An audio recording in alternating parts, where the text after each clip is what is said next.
So welcome everyone. I'm here with my actual sister, Catherine Ivers Norton, and she has recently published a book called The Stain. So welcome, Catherine. Welcome. Good to have you here today. Thank you for having me. Thank you. So, Catherine, basically, I read your book and I really liked it. I enjoyed a lot of the scenes and travel and intrigue and a lot that happens in the book. And I gotta ask you, your book does have a lot of good, sexy scenes. And let me ask you, do you think sexuality meets spirituality, or are the two separate? It's a very good question. And, I'd say it depends. So for some people, sexuality is totally separate from spirituality, and it's literally just sex. For other people, it's part of a relationship where they're combining on different levels, and it's a very powerful, intimate thing. Not thing, but experience that two people share, or two or more, I suppose. I don't want to be judgmental. But sexuality and spirituality, I think that in the ideal situation, everything is present. There are no barriers. That comes up in some of the later works of this story. This is the first book in the series, The Stain. But this idea that if your love is so pure and true, that you would actually welcome God or whoever to be with you and present while lovemaking, because the intention is so pure between the parties involved, so that it's just so deeply honoring and respectful. So the stain does not necessarily start out that way. This becomes something that comes up later, but it is an adventure, and it's an adventure over several books. So in the beginning, I think Cassandra's experience might be a little bit different than Sergei's, where she's having, this soul meeting, twirling in galaxies kind of experience with him, where he might be like, yay, I have a wife and now I'm going to have sex. And, and he's just trying to make it good that way. But I think that the two of them, they do grow together, and then she learns a lot on the way too that we get to hear about later. And no spoilers, No spoilers. So, well, thank you. That's helpful. So, I have to ask you, that red letters on the front of the book, is that Russian, or is that? Can you tell us what's with the red letters on the cover, and what does it mean? Okay, so let me hold the book up closer so that people can see. So as you can see, there's the Cyrillic Russian letters. That word is pronounced Pitno. Probably, I might be saying it incorrectly. Okay. But Russian people know that I love them, and they will forgive me for mispronouncing, because I try, but I have a ways to go. Anyway, so it literally means stain. Oh, stain. Because in Russian there are no little words. Okay. There's no art. They're called articles, but there is no the. It's just stain, so they would say stain. Thank you. Yeah. Awesome. So I have to ask you, Catherine, you seem to have a lot of knowledge from somehow or another. Why do some people have such a hard time expressing their sexuality? Why, for some of us, is there so much struggle around it and issues? Why can't it just be easy, do you think? Do you mean letting go during a, are you talking about orgasms? Oh, that's a good question. I guess I was thinking pre-orgasm, even getting to the dating part. For some people, so many issues come up, they get scared, or they like the person too much, and they run the X the other way, or and then we could talk about that other sexy stuff in a minute too. But why is it so easy for some people, and then other people it's it's so exciting they can't get anywhere near it? What do you think? Well, I don't know the hearts of everyone, but I know for Cassandra, she has social anxiety. Severe social anxiety, which is one of the reasons why she's 28 before she gets married. She's pretty much avoided all social discomfort, including dating. So she's a little late to the scene at that point when Sergei meets her. So part of it for her is just avoidance, that she's just not ready for it. It's embarrassing, it's awkward, she doesn't know what to do, she doesn't feel confident. Other people, maybe they've been hurt and they're scared. I don't know, I'm not really sure. I know for me, as a single woman, and my age, I have a hard time meeting people I really connect with, so I want it to mean something.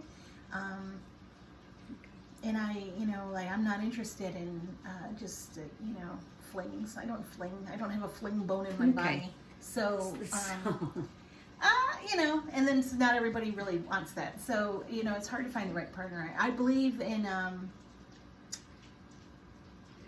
the magic between people that are really meant to be together in different ways. Not that you only have one in a lifetime or anything like that, but there's certain people that are really special. And,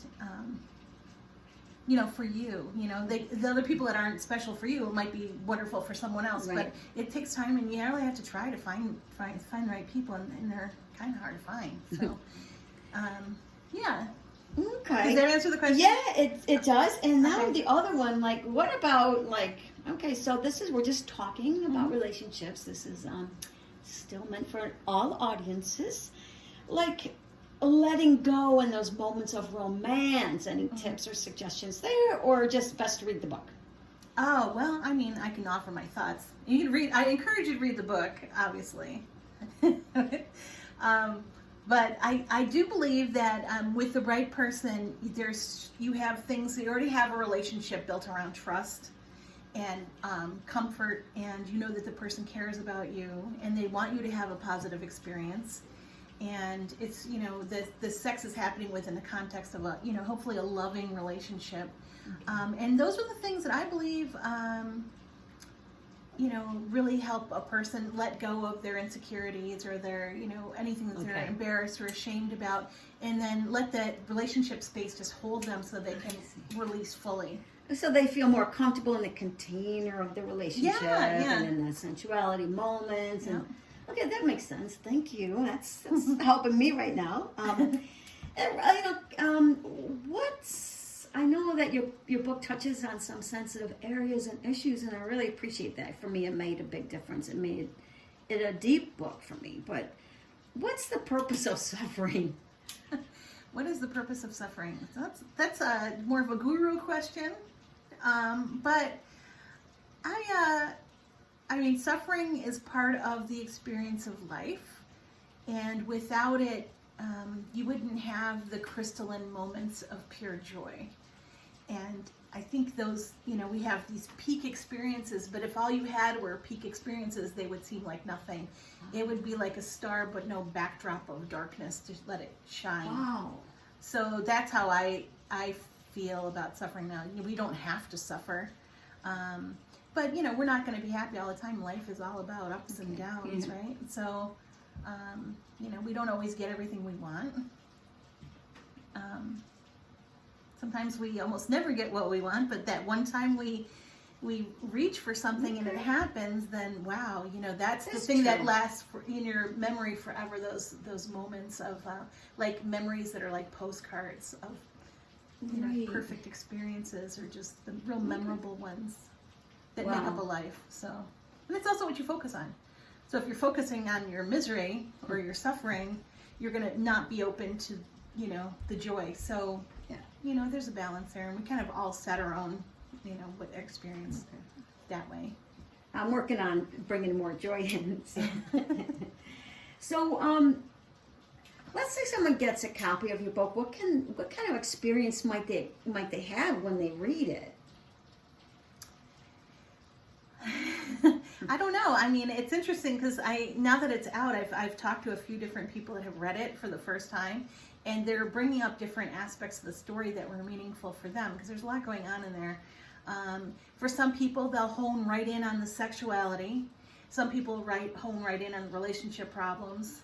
Some people will detect the spirituality that's in there. And I for one, I love all of these things, but I also like the growth.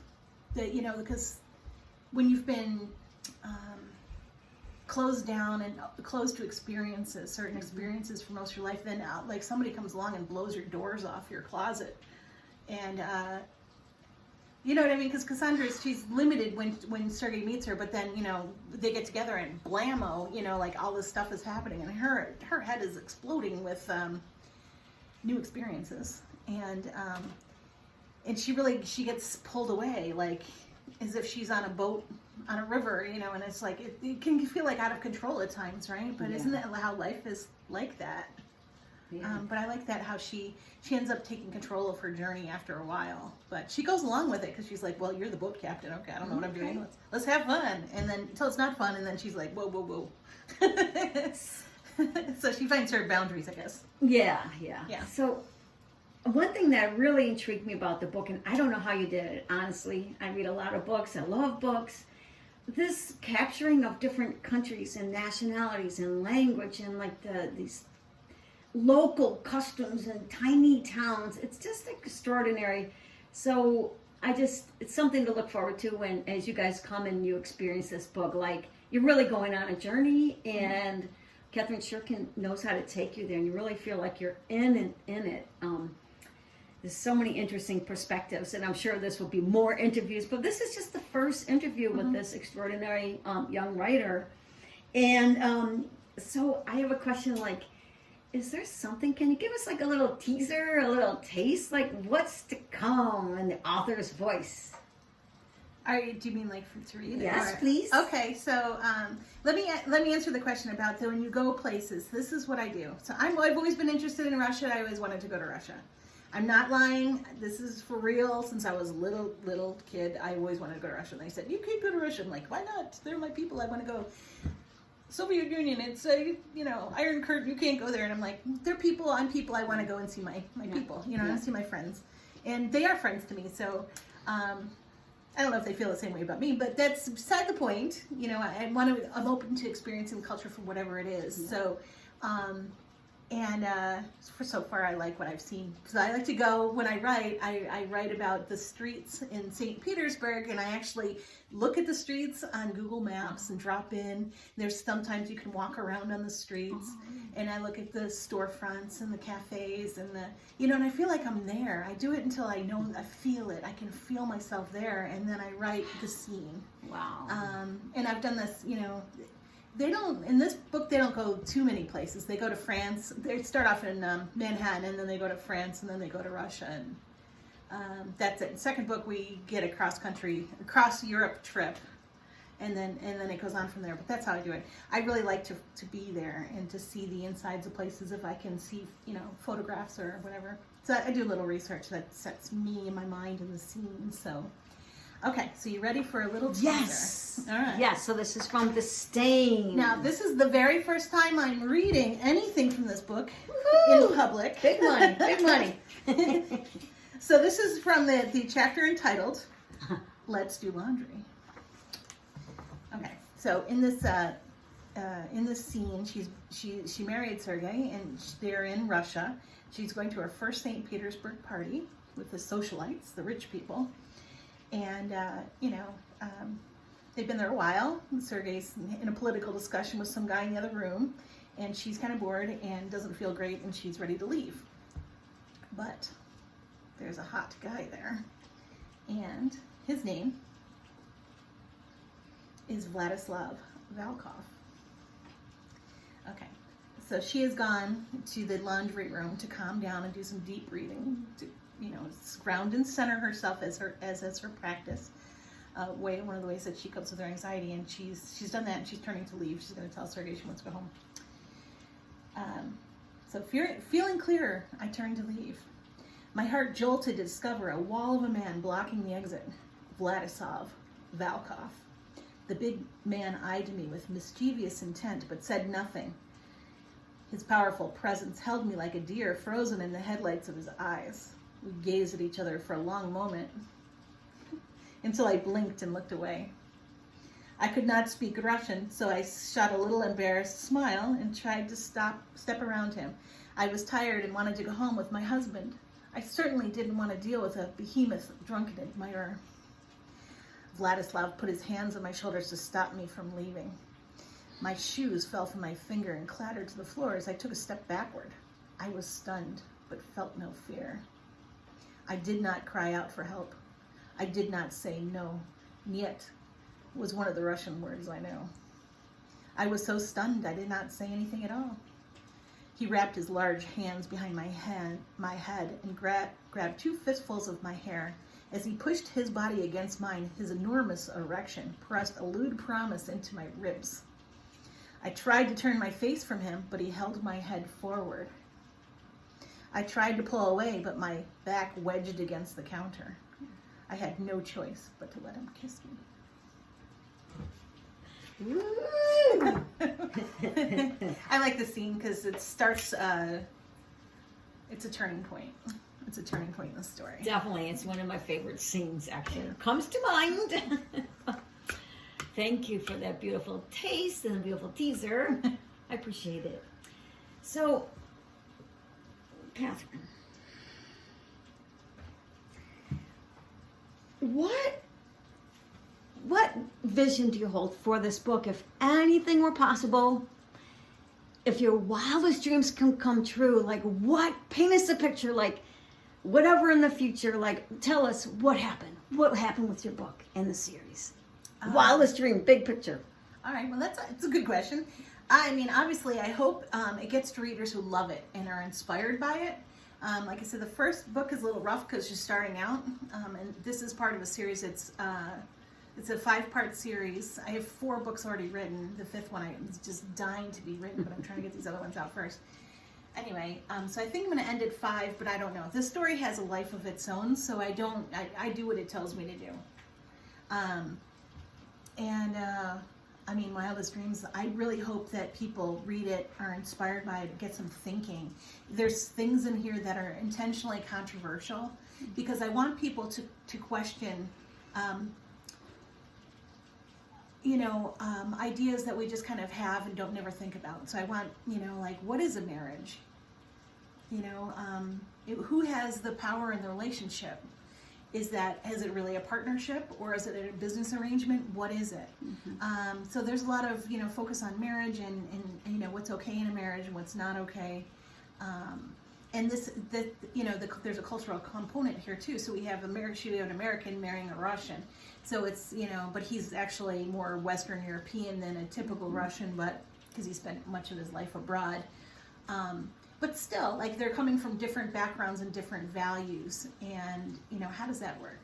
And I don't know, it makes for, deliciousness, on a complicated level. I find international romance really exciting, because it has that room for discovery and exploration, and, I'm just so interested in other cultures and just other ways of being in the world, and then the different gender roles, and, I don't know, I find it really exciting. So I'm hoping other people will pick up on that. And but there's also a psychology component in here. It's a psychological thriller. The last person I talked to that read the book said she felt that it was a psychological thriller first, and then the sexuality and everything else was second to that. Because in this story, Cassandra is a clinical psychologist, a recent graduate, and she swept off her feet into this relationship, and then Sergei's psychological problems begin to show, and she's kind of like teasing it out as he's recalling repressed memories, and it's like, what is going on with him, and can you feel compassion for him knowing what he's been through in his life? So he's had some early childhood trauma, and does it excuse his behavior? Can he be helped? Should she be the one helping him? There's like ethical dilemmas in here too, but just that how the reveal of the psychological trauma, and how that gets played out in the story in the context of their relationship, it's fascinating to me. So that was that's actually where I started off. The plan for the book was that arena, and I really like that part because she's a clinical psychologist, but even she doesn't know exactly what's wrong with him. It takes her a long time to figure it out because it's not something you see every day. So, yeah, I don't know.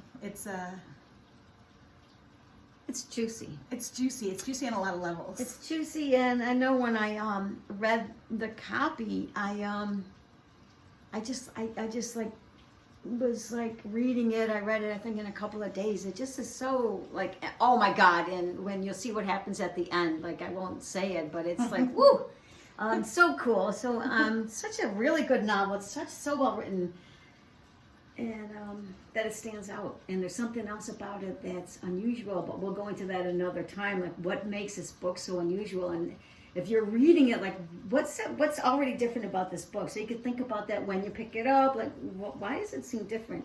And see if you can feel that. So is there anything you'd like to say to the listeners? What would you say to them that are reading the book, or messages to them? They're going to go buy it, or you're talking to your people. All right. Well, if you're interested in a book that makes you think, but is also quite warming on a cold winter's night, because things can get pretty hot in Russia, I would say go, find the book. It's on Amazon.com. I self-published. It's available in paperback, hardcover, and on the Kindle. You can just search Catherine Ivers Norton, The Stain, and find it. I also have a website, CatherineIversNorton.com, with the latest info. I have a blog on there too, if you're interested. I'm trying to build up a presence on Facebook, Instagram, Twitter, and on LinkedIn. Just to find engage readers, and I want to have a forum where people can discuss the book, because I think that'll be an important component for some people, that they want to debrief what their experience was and talk to other people. And I'm just really hoping to start conversations about